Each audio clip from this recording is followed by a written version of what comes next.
ஐஸ்வர்யா கருத்தரித்தல் மையங்களில் ஜனவரி 30 முதல் பிப்ரவரி 5 வரை இலவச ஆலோசனை மற்றும் சிகிச்சைகளில் மாபெரும் சிறப்பு சலுகை. ஃபிலிமேட் தமிழ் நேயர்களுக்கு வணக்கம். Movie review with RK. இந்த ஒரு ஷோவில் இன்னைக்கு நாம அனுபமா பரமேஸ்வரன் நடிப்பில் வெளியே இருக்கக்கூடிய லாக்டவுன் திரைப்படம் எப்படி இருந்துச்சு அப்படிங்கிறத பார்க்க போகிறோம். வாங்க ரிவ்யூக்குள்ள போகலாம். லாக்டவுன் இந்த படத்தினுடைய கதை என்ன அப்படிங்கிறத முதல்ல நாம் பார்த்துள்ளோம். இந்த கதை ஆக்சுவலாக லாக்டவுனுக்கு முன்னாடி ஒரு 2-3 மாதத்துக்கு முன்னாடி நடக்கக்கூடிய கதை. அதாவது 2019 எண்டில் அந்த மாதிரி நீங்கள் வச்சுக்கலாம். 2019 எண்டில் நடக்கக்கூடிய ஒரு கதை. தன்னுடைய ஃபேமிலியோட ஒரு அமைதியான வாழ்க்கையை வாழ்ந்துட்டு இருக்காங்க அனுபமா பரமேஸ்வரன். அப்பா, அம்மா, பாட்டி, தங்கச்சி மொத்தமே 5 பேர் தான் குடும்பத்தில். அவங்க படித்து முடிச்சுட்டு வேலைக்காக ஒவ்வொரு கம்பெனியாக ஏறி இறங்கிட்டு இருக்காங்க. எங்கேயுமே அவங்களுக்கு வேலை கிடைக்க மாட்டேங்குது. தன்னுடைய ஃப்ரெண்டு மூலமாக ஒரு பார்ட்டிக்கு போகிறாங்க. ஸோ அது மூலமாக ஏதாவது கான்டாக்ட் ஏற்படும், ஒரு வேலை கிடைக்கும் அப்படின்னு அங்கே போகிறாங்க. அங்கே போகும்போது அவங்களுக்கு ஒரு இன்சிடென்ட் நடக்குது. அவங்களுக்கே தெரியாமல் ஒரு இன்சிடென்ட் வந்து அவங்களுக்கு நடக்குது. ஸோ அதுலேருந்து எப்படியாவது வெளியே வரணும் அப்படின்னு அவங்க போராடிக்கிட்டு இருக்கும்போது கரெக்டாக லாக்டவுன், கொரோனா வந்து லாக்டவுன் போட்டுடுறாங்க. இல்லை யாரும் வெளியே போகக்கூடாது அப்படின்ற மாதிரி. ஸோ அவங்களுக்கு ஏற்பட்ட அந்த பிரச்சனையை அவங்க தீர்த்தாங்களா இல்லையா, அதுக்கு பிறகு என்ன நடக்குது அப்படிங்கிறதா இந்த லாக்டவுன் படத்தினுடைய மீதி கதை. அனுபமா பரமேஸ்வரன் அவங்க தான் இந்த கதையில் வந்து ஒரு லீடாக நடிச்சிருக்காங்க. ஸோ அவங்க தான் அந்த கதையை நகர்த்தி கொண்டு போகிறதே அந்த ஒரு கேரக்டரில். பொதுவாக இந்த மாதிரியான ஃபீமேல் ஓரியன்ட் ஸ்டோரியில் அந்த ஃபீமேலாக நடிக்கக்கூடியவங்க அவங்களுடைய பெர்ஃபார்மன்ஸ் அப்படின்றது ரொம்ப முக்கியம். அனுபமா அதை புரிஞ்சு தன்னுடைய பெர்ஃபார்மன்ஸை டெலிவரி பண்ணியிருக்காங்க அப்படின்னே சொல்லலாம். ப்ளஸ் போன வருஷம் அவங்க அடுத்தடுத்து பண்ண 2 படங்களுமே அவங்களுக்கு ஒரு மிகப்பெரிய பேர் கொடுத்துச்சு, ஹிட் ஆச்சு. டிராகன் ஆகட்டும், பைசன் ஆகட்டும். அதை தொடர்ந்து இந்த படமும் போன வருஷம் டிசம்பர் 5ஆம் தேதி ரிலீஸ் ஆக வேண்டியது. பட் இந்த ஃப்ளட் ஆச்சு. அது பிறகு சில பல காரணங்களால் இப்போ இந்த வாரம் தான் இந்த படத்தை ரிலீஸ் பண்ணுறாங்க.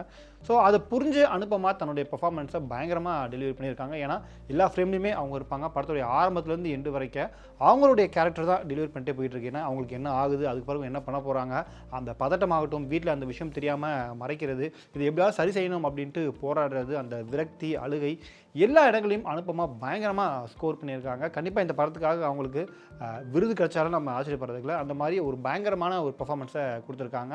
பெர்ஃபார்மன்ஸ் மட்டும்தான் அப்படின்னு கேட்டிங்கன்னா அதை தாண்டி டான்ஸ்லேயுமே இந்த படத்தில் ஆரம்பத்தில் ஒரு பார்ட்டி சாங் ஒன்று வருது. அதில் லாஸ்ட்டு ஒரு 1 நிமிஷம் 1.5 நிமிஷம் நினைக்கிறேன் சோலோவாக ஒரு சிங்கிள் டேக்கில் ஒரு டான்ஸ் பெர்ஃபார்மன்ஸ் பண்ணியிருக்காங்க. அப்பா பயங்கரமாக டான்ஸ் ஆடுறாங்க. ஸோ அந்த கேரக்டருடைய வேல்யூ புரிஞ்சு தனக்கான அந்த ஒரு பரிதாபங்கள், ஏக்கம் எல்லாமே கலந்து அவங்களுடைய நடிப்பு நம்மளை வாவ் அப்படின்னு உச்சக்கொட்ட வைக்கிது. நல்ல ஒரு நடிப்பை அனுபமாக கொடுத்துருக்காங்க. அவங்களுக்கு அடுத்தபடியாக இந்த படத்தில் சீனியர் நடிகர்கள் லிவிங்ஸ்டன், சார்லி, நிரோஷா இவங்க 3 பேரும் தங்களுக்கு கொடுக்கப்பட்டிருக்க கேரக்டருடைய மீட்டர் தாண்டாமல் அந்த அளவோட சரியாக பண்ணியிருக்காங்க. 3 பேருடைய பர்ஃபார்மன்ஸுமே இந்த படத்துக்கு கொஞ்சம் பலமாக அமைஞ்சிருக்கு. குறிப்பாக சார்லி மற்றும் நிரோஷா அவங்க தான் அனுபவமுடைய அப்பா அம்மா வராங்க. 2 பேருமே நல்லா பண்ணியிருக்காங்க. நிரோஷா வந்து ஒரு சீன்லாம் அவங்க வந்து அடிக்கிறது மாதிரியான சீன்லாம் இருக்கும். ஸோ அந்த மாதிரியான காட்சிகள் அழுகும்போது வெளிப்படுத்துறது, அந்த பொண்ணுடைய அப்பாவை அவங்க ஃபீல் பண்ணக்கூடிய அந்த ஒரு காட்சிகள்லாம் பயங்கரமாக பர்ஃபார்மன்ஸ் பண்ணியிருக்காங்க. இவங்களை தவிர்த்து ஹீரோயினுடைய ஃப்ரெண்டாக, அதாவது அனுபமுடைய ஃப்ரெண்டாக பிரியா வெங்கட் அப்படின்னு ஒருத்தவங்க நடிச்சிருக்காங்க. அவங்களுடைய கேரக்டர் எழுதப்பட்ட விதமே கொஞ்சம் நல்லா இருந்தது. அதாவது எல்லாருடைய வாழ்க்கையிலுமே இப்படி ஒரு ஃப்ரெண்டு நமக்கு இருக்க மாட்டாங்களா, இருந்தால் நமக்கு எப்படி இருக்கும் அப்படின்னு நம்ம யோசிக்கிற அளவுக்கு படத்துடைய ஆரம்பத்துலேருந்து எண்டு வரைக்கும் அனுபமா கூடவே ட்ராவல் பண்ணுற மாதிரியான ஒரு கேரக்டர். பொதுவாக நம்ம இந்த மாதிரியான மேல் ஓரியன்ட் ஃபிலிமில் பார்த்துருப்போம். ஹீரோ கூட ஒரு ஃப்ரெண்டு கடைசி வரைக்கும் வந்துகிட்டே இருப்பாங்க. பட் அவங்க காமெடி பண்ணிகிட்டு தான் இருப்பாங்க அந்த மாதிரி. ஆனால் இந்த படத்தில் ஒரு ஃபீமேல் கேரக்டர், அந்த ஃபீமேல் கேரக்டருக்கு சப்போர்ட்டாக வரக்கூடிய அவங்களுடைய ஃப்ரெண்ட் கேரக்டர்னு 2 பேருமே கேரக்டர் எழுதப்பட்ட விதமுமே ரொம்ப அழகாக இருந்தது. ஸோ பிரியா வெங்கட் அந்த ஒரு கேரக்டரை செம்மையாக பண்ணியிருக்காங்க. இவங்களை தவிர்த்து ராஜ்குமார், சொல்லுசபா மாறன் அப்படின்னு சில நடிகர்கள் வராங்க. எல்லாருமே தங்களுடைய வேலையை சரியாக பண்ணியிருக்காங்க.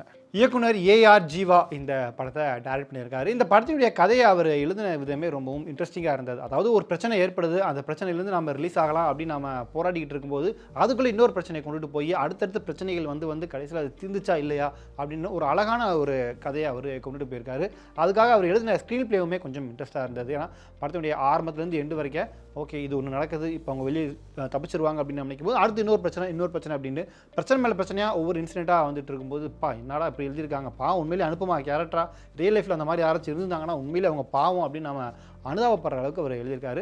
படத்தினுடைய ஆரம்பத்திலேயே அடுத்தடுத்து 2 பாடல்கள் வருது. கதைக்குள்ளே செட் ஆகிறதுக்கே நமக்கு ஒரு 20 நிமிஷம் 1/2 மணி நேரம் ஆயிடுது. ஸோ அதுக்கு பிறகு தான் கதை கொஞ்சம் கொஞ்சமாக ஸ்பீட் எடுக்க ஆரம்பிக்குது. படத்துடைய ஆரம்பத்திலே 2 பாடல்கள் வருது. இந்த படத்தினுடைய இசை பேக்ரவுண்ட் ஸ்கோர் வந்து இசையமைப்பாளர் NR ரகுநந்தன் பண்ணியிருக்காரு. பாடல்களில் சித்தார்த் விபின் அவரும் சேர்ந்து ஒர்க் பண்ணியிருக்காரு போல. ஸோ 2 பேருமே தங்களோட வேலையை சரியாக பண்ணியிருக்காங்க. குறிப்பாக பேக்ரவுண்ட் ஸ்கோர், ரகுநந்தனுடைய பேக்ரவுண்ட் ஸ்கோர் வந்து இந்த படத்துக்கு மூடுக்கு ஏற்ற மாதிரி, அதாவது ஒரு கிட்டத்தட்ட நமக்கு பரபரப்பாக போயிட்டு இருக்க அந்த ஒரு சூழலில் ஒவ்வொரு காட்சிக்கும் என்ன மாதிரியான பேக்ரவுண்ட் ஸ்கோர் கொடுக்கணுமோ அதை பயங்கரமாக கொடுத்துருக்காரு. தேட்டரில் பார்க்கும்போது நமக்கு அந்த காட்சியோட நம்ம ஃபீல் பண்ணும்போது பயங்கரமாக இருந்துச்சு. அந்த மாதிரி 2 பேரும் ஒர்க் பண்ணியிருக்காங்க. கேமரா சக்திவேல் பண்ணியிருக்காரு. அவருடைய டிஓபி வந்து பயங்கரமாக இருந்தது. ஏன்னா நிறைய இடங்களில் வந்து அவர் கொஞ்சம் மெனக்கெட்டிருக்காரு. அதாவது வழக்கமாக நம்ம இப்படி ஒரு ஷாட் அப்படி இல்லாமல் பாயிண்ட் ஆஃப் வியூவில் இருந்து, அதாவது நம்ம ஒரு பொருளை பார்க்குறோம், அந்த பொருளுடைய பாயிண்ட் ஆஃப் வியூவில் இருந்து ஒரு ஷாட் வச்சா எப்படி இருக்கும் அப்படின்ற மாதிரி நிறைய மெனக்கெட்டு கொஞ்சம் வித்தியாசமாக ட்ரை பண்ணியிருக்காரு. டிஓபி பார்க்குறதுக்கு உண்மையிலே அருமையாக இருந்தது. ஸோ டெக்னீஷியன் எல்லாருமே தங்களுடைய வேலையை சரியாக பண்ணியிருக்காங்க. இந்த படம் மூலமாக அவங்க சொல்ல வந்திருக்கக்கூடிய ஒரு விஷயம் வந்து உண்மையிலேயே தேவையான ஒன்று. அதாவது நமக்கு எவ்வளவோ பிரச்சனைகள் ஏற்படும் எல்லாத்துக்குமே. அந்த பிரச்சனையை நாமளே ஃபேஸ் பண்ணிக்கலாம். வீட்டில் யார்ட்டையும் சொல்லாமல் நம்ம ஃப்ரெண்ட்ஸ் மட்டும் சொல்லிட்டு பிரச்சனையை நாமளே சமாளிச்சிக்கலாம் அப்படின்ட்டு அந்த கடந்து போய் கடைசியில் அந்த பிரச்சனை வந்து எங்கேயோ போய் நிற்கும். அதாவது தம்மா தூண்டு ஒரு பிரச்சனை தான், இதை நாம அப்பா அம்மா சொல்லியிருந்தால் அவங்க எப்போயும் சரி பண்ணியிருப்பாங்க, இல்லை யார்கிட்ட சொல்லி அப்போவே முடிஞ்சிருக்கலாம். ஆனால் நான் சரி பண்ணுறேன்ட்டு எல்லா கஷ்டத்தையும் நாமளே தனியால் நாம் சுமந்துட்டு கடைசி அந்த பிரச்சனையை எங்கேயோ கொண்டு போய் நிற்பாட்டி கடைசியில் அதுக்கு முடிவே இல்லாத மாதிரி இருக்கும். பார்த்தீங்களா, அந்த மாதிரியான ஒரு பிரச்சனை தான் இந்த படத்தில் அவங்க சொல்லியிருந்திருக்காங்க. அஃப்கோர்ஸ் எண்டில் கிளைமேக்ஸில் அவங்க சொன்ன விதமுமே நல்லா இருந்தது. எல்லா பிரச்சனைக்குமே சொல்யூஷன் இருக்குது. அது எப்போயுமே யார்கிட்ட நம்ம சொல்லணும்னு நினைக்கிறோமோ அவங்கள்ட்ட சொல்லிட்டோம் அப்படின்னா அந்த பிரச்சனை முடிஞ்சிடும் அப்படின்னு சொல்ல வரக்கூடிய அந்த ஒரு விஷயம் வந்து உண்மையிலேயே கரெக்டாக இருந்தது. அது நிறைய பேருக்கு நம்ம படம் பார்க்கும்போது ஃபீல் ஆச்சு. ஏன்னா இது அந்த இடத்துல சொல்லியிருந்தாங்கன்னா அந்த படம் அப்போவே முடிஞ்சிருந்திருக்கும். பட் அது சொல்லாமல் விடுறதுனால எவ்வளோ பிரச்சனைகள் ஸ்ட்ரகிள்ஸ் ஏற்படுது அப்படிங்கிறத அவங்க கொண்டு போன விதமே நல்லா இருந்தது. எல்லாருமே லாக்டவுன் அப்படின்னு டைட்டில் பார்த்துட்டு ஓகே கோவிடில் நடக்கிற ஒரு கதை அப்படின்னா அது இப்போ கனெக்ட் ஆகுமா இல்லையா அப்படின்ற மாதிரிலாம் கொஞ்சம் யோசிச்சிருப்பாங்க. அஃப்கோர்ஸ் ஆனால் படம் முழுக்க உங்களுக்கு கோவிட் கிடையாது. செகண்ட் ஹாஃப்க்கு பிறகு தான் உங்களுக்கு அந்த கோவிட் லாக்டவுன்லாம் வருது. ஸோ இந்த லாக்டவுன் வந்ததுக்கு பிறகு நடக்கக்கூடிய விஷயங்கள்லாம் நமக்கு அந்த லாக்டவுன் டேஸை ஞாபகப்படுத்துது. லாக்டவுனில் நாம் என்னென்ன பண்ணிகிட்டு இருந்தோம், என்னென்ன நடந்துச்சு அப்படின்னு நம்மளுடைய மெமரிஸை நாமளே எப்படி ரீகலெக்ட் பண்ணிக்கிற மாதிரியான சில காட்சி அமைப்புகளாக இருந்தது. அதெல்லாம் நல்லாயிருக்கு. இன்னொன்று இந்த ஸ்கேம் பண்ணுற விஷயங்கள், அந்த போலி டாக்டர், இந்த போலி கிளினிக், இந்த மாதிரி நிறைய ஸ்கேம் நடக்கும் பார்த்தீங்களா, அந்த மாதிரியான விஷயங்களுமே இந்த படத்தில் காட்சிப்படுத்தியிருக்காங்க. ஸ்க்ரீன் பிளே அவ்வளோ டீட்டெயிலாக நிறைய விஷயங்கள் சொல்லியிருக்காங்க. இந்த படத்தில் எனக்கு உறுத்தலாக இருந்த ஒரு விஷயம் என்ன அப்படின்னு பார்த்தீங்கன்னா, அந்த படத்தினுடைய ஆரம்பத்தில் லிவிங்ஸ்டனுடைய பொண்ணு வந்து ஒரு பையனுடைய ஓடி போகிற மாதிரியான ஒரு காட்சி அமைப்பு பண்ணியிருக்காங்க. ஸோ படம் முழுக்க அவங்களுக்கு வடச்சென்னையில் தான் நடக்குது. ஸோ அப்படி இந்த ஒரு பையனோட ஓடி போகிற மாதிரியான காட்சிகளில் அந்த பையனுக்கு வந்து தலையில் கலர் அடிச்சுட்டு அவங்க வடச்சென்னை ஸ்லாங் பேசுகிற ஒரு பையனை வச்சுட்டு அதை காட்சிப்படுத்துனது வந்து கொஞ்சம் முரணாக தெரிஞ்சது. இப்போ தான் கொஞ்சம் கொஞ்சமாக வெளியே வந்து நிறைய பேர் படிக்க ஆரம்பிக்கிறாங்க. வந்து அந்த பக்கத்துலேயே நம்ம நிறைய பேரை வந்து நாம் பாராட்டுறோம்ப்பா, இவங்களாம் இப்படி பண்ணுறாங்களே, இப்படி இருக்காங்களே. அதாவது அவங்க தாண்டி நிறைய விஷயங்கள் வரும்போது திரும்ப இவங்களாம் இப்படி தான் இருப்பாங்க அப்படின்ற மாதிரி போர்ட்ரேட் பண்ணுற மாதிரியான அந்த ஒரு காட்சி அமைப்புகள் இருந்தது கொஞ்சம் முரணாப்பட்டது.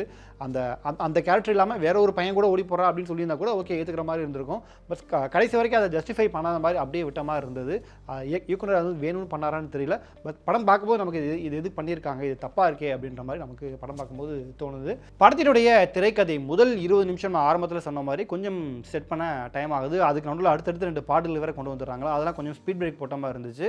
படத்தினுடைய செகண்ட் ஹாஃபுமே கிட்டத்தட்ட ஒரே இடத்துல ரொம்ப நேரம் சுற்றிக்கிட்டே இருக்க மாதிரி, அதாவது கதை அடுத்த இடத்துக்கு போகாமல் ரொம்ப நேரம் ஒரே இடத்துல சுற்றிக்கிட்டு இருக்க மாதிரியான ஒரு ஃபீலும் வந்துச்சு. மற்றபடி உங்களுக்கு பெரிய லேக்லாம் படத்தில் எதுவுமே கிடையாது. அனுபவமோட நடிப்பு வந்து நம்மளை அந்த அளவுக்கு வாவ் அப்படின்னு சொல்லி வச்சு நம்மளை கொண்டுட்டு போகுது. படத்தினுடைய கிளைமேக்ஸில் ஒரு மிக முக்கியமான விஷயத்தை அவங்க காமிக்கிறாங்க. அது பார்க்கும்போது ரொம்பவே டிஸ்டர்ப் ஆச்சு நிறைய பேருக்கு. என்னப்பா இப்படிலாம் வைக்கிறீங்க, அது கொஞ்சம் அதாவது இந்த இலகிய மனதுடையவர்கள் அவங்களாம் பார்க்கும்போது ஐயோ அப்படின்ற மாதிரி இருந்துச்சு. ஸோ அந்த சீன் வரும்போது கொஞ்சம் நீங்கள் கண்ணை மூடிக்கிட்டா நல்லது. லைட் ஹார்ட்டட் பீப்புள்ஸ்லாம் ஒரு பெண் தனக்கு ஏற்பட்ட பிரச்சனையை எப்படியாச்சும் சரி பண்ணிடணும் அப்படின்னு ஒரு ஆணை நம்பி போகும்போது அந்த ஆண் இதுதான் சந்தர்ப்பம், இதை நம்ம சரியாக பயன்படுத்திக்கிறணும் அப்படின்ட்டு அந்த பெண்ணிட்ட எல்லை மீறி நடக்கிறது. இந்த சந்தர்ப்பத்தை தனக்கானதாக பயன்படுத்திக்கிறணும்னு நினைக்கிற சில ஆண்களுடைய அந்த கொடூரமான நெஞ்சத்தையும் இந்த படத்தில் இயக்குனர் காட்சிப்படுத்தியிருக்காரு. அந்த சீன் வரும்போது நமக்கே செம டென்ஷன் ஆகுதுன்னா பார்த்துக்காங்க. மொத்தத்தில் இந்த லாக்டவுன் திரைப்படம் எப்படி இருக்குது அப்படின்னு கேட்டிங்கன்னா, ஒரு 2 மணி நேரம் நம்மளை அந்த லாக்டவுன் டேஸ் கூட்டிகிட்டு போய் ஒரு பிரச்சனையை நீங்கள் எப்படியோ முடிச்சிடலாம், ஆனால் இந்த மாதிரியான விஷயங்கள் பண்ணாதீங்க அப்படின்னு நமக்கு சொல்கிற மாதிரியான ஒரு நல்ல அட்டம்ப்டாக இந்த படத்தை நாம் பார்க்கலாம். கண்டிப்பாக இந்த படத்தை நீங்கள் தியேட்டரில் போய் பார்க்கலாம். ஐஸ்வர்யா கருத்தரித்தல் மையங்களில் ஜனவரி 30 முதல் பிப்ரவரி 5 வரை இலவச ஆலோசனை மற்றும் சிகிச்சைகளில் மாபெரும் சிறப்பு சலுகை.